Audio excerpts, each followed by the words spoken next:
Pour faire un point sur l'évolution de cette procédure qui a débuté dimanche matin par l'appel des services de police pour une personne décédée à Talent. La victime est un homme âgé de 61 ans. Et ça se passe au sein du domicile familial. Quand les policiers arrivent sur place, ils découvrent la compagne de ce monsieur et le fils de cette compagne, donc le beau-fils de la victime, qui très rapidement déclare avoir porté les coups mortels qui ont atteint le monsieur de 61 ans. Le beau-fils a 21 ans. Non, à 20 ans. Pas tout à fait 21 ans. Voilà. Ce beau-fils explique qu'il est en conflit depuis des années avec son beau-père, lequel le harcèle depuis longtemps, lui demande de quitter le domicile, s'en prend à lui régulièrement, verbalement, se montre menaçant. Il n'évoque pas de violence physique, mais un contexte vraiment compliqué, sur fond par ailleurs, dit-il, de consommation abusive d'alcool de la part du beau-père. Ce dimanche matin, il le menace à nouveau, d'après ses dires, lui demande à nouveau de quitter le domicile. Et là, alors qu'il y avait, semble-t-il, jamais eu de violence entre eux, le beau-fils porte des coups sans armes à son beau-père, qui quitte les lieux. Puis le beau-fils, en étant assez peu précis sur le déroulement des faits, parce qu'il a finalement assez peu de souvenirs, admet s'être muni d'une batte de baseball qui est dans le domicile depuis des mois, qui n'a pas été achetée pour l'occasion, et en avoir frappé son beau-père. Il le frappe à plusieurs reprises sans pouvoir donner le nombre de coups. Il explique ensuite qu'il va se munir d'un couteau et qu'il lui porte des coups de couteau, là encore sans pouvoir dénombrer le nombre de coups portés. Il explique qu'il y a une sorte de nuage noir autour de lui. Enfin, c'est une expression qui ne sort pas de sa bouche, mais il a assez peu de capacité à expliquer véritablement ce qui s'est passé, une espèce d'irréalité au moment où il passe à l'acte. Il se rend compte des conséquences de ses actes, appelle sa mère qui n'est pas au domicile à ce moment-là. Sa mère revient et c'est elle qui alerte les services de police. Placé en garde à vue, le beau-fils donne les explications que je viens de vous donner. Il ne conteste pas être à l'origine des coups qui ont entraîné la mort, sans pouvoir, encore une fois, ni les dénombrer, ni véritablement expliquer ce qui l'a conduit ce jour-là à ce passage à l'acte. Il est en ce moment même déféré au tribunal.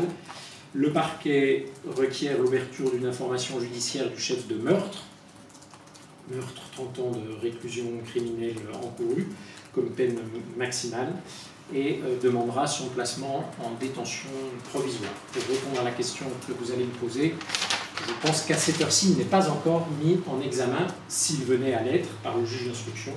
Je crois que l'interrogatoire de première comparution n'a pas commencé. Vous avez dit que vous sauriez déjà tout. Sur le récit que vous nous donnez, vous nous indiquez qu'il appelle sa mère.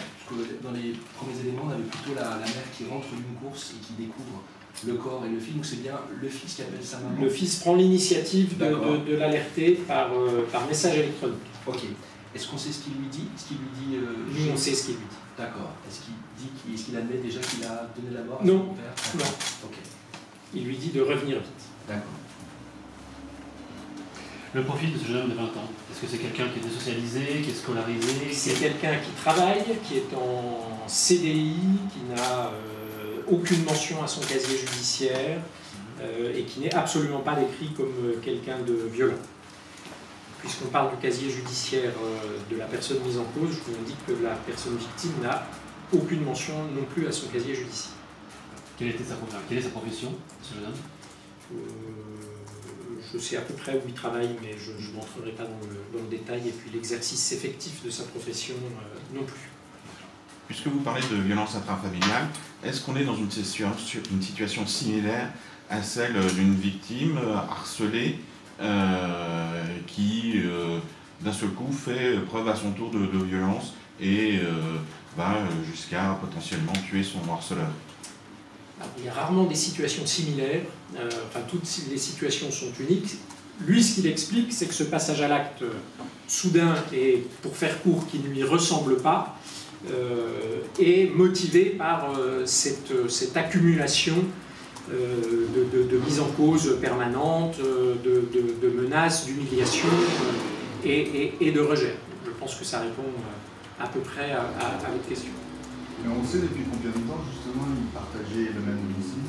Oui, depuis très très longtemps. Je crois que le couple est marié depuis près d'une dizaine d'années et que la vie commune était même antérieure.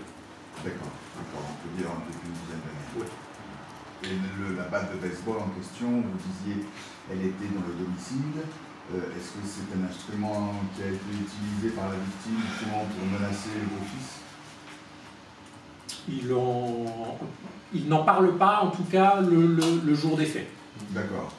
Donc on ne sait pas si le beau-fils a pris cette batte de baseball. Non, pas de la victime. Non. D'accord. Elle se situe là. Pour vous répondre, cette batte de baseball qui était dans le domicile a peut-être pu servir par le passé comme mode d'intimidation, je n'en sais rien, mais le jour des faits, le beau-fils ne dit pas que son beau-père l'a menacé avec cette arme. D'accord.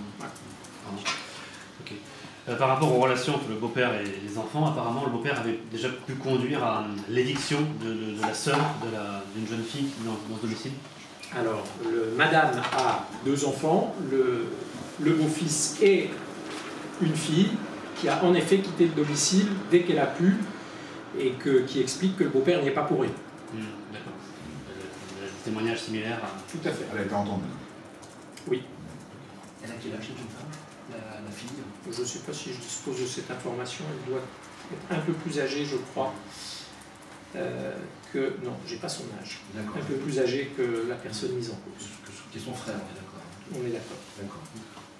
Est-ce qu'il y a eu une autopsie sur la victime ou il y en aura une? Il y a eu une autopsie qui a été pratiquée hier, qui a objectivé 5 plaies par arme blanche et des coups avec un objet contendant, pour reprendre l'expression médico-légale, qui résulte vraisemblablement de la batte de baseball, qui a été retrouvée sur les lieux, comme le couteau d'ailleurs, mais sans pouvoir dénombrer précisément le nombre de coups. On parle de coups violents, de visage tuméfié, méconnaissable, et d'un couteau qui aurait été planté dans la tête. On en est là? Oui. Ouais. Oui. Okay. Alors non. Oui pour la fin. Ouais. C'est-à-dire qu'on retrouve un couteau planté dans le crâne de la victime. Ouais.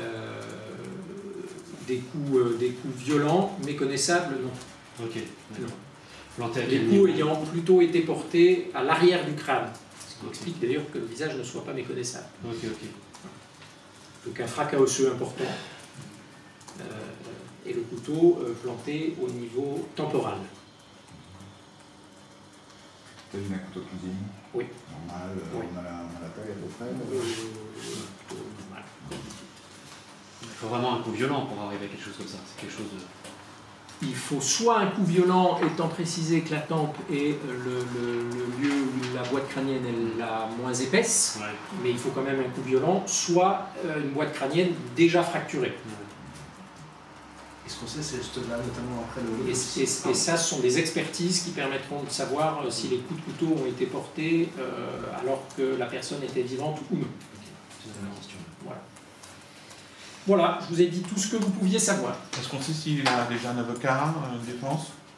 Oui, un avocat me défend, je ne sais pas qui. Et puis vous savez que nous ne communiquons plus l'identité des avocats, certains avocats ne souhaitant pas que leur identité soit communiquée à la presse. Je sais que ça vous met un peu en difficulté, mais La question, pardon, vous indiquiez, je crois que la victime en fait avait dans un premier temps quitté les lieux. non. D'accord. Donc la bagarre, entre guillemets, l'altercation s'est passée dans le... Non, tout se passe dans le logement familial. D'accord. Est-ce qu'on sait à ce stade si le fils portait des traces de violence ou sa compagne la mère de famille. Alors, il y a des investigations, le fils n'invoque pas de violence, y compris le jour des faits, et évidemment il y a des investigations pour savoir si on est dans un contexte de violence conjugale notamment. Il n'y avait pas de plainte à ce titre, le fils expliquant que lui est resté à domicile pour protéger sa mère parce qu'il la sentait menacée par son conjoint. Précision importante, vous nous parlez de meurtre, donc on écarte la préméditation. Dans la saisine, oui, on écarte la préméditation, absolument. Vous nous tiendrez au courant pour la mise en examen? On pourra peut-être envoyer un mail depuis la même adresse que la... Je regarde Monsieur Defresne. Oui. Voilà, on enverra un mail sur la mise en examen et le devenir de ce jeune homme. Voilà. Merci beaucoup. Merci, M. Je vous en prie.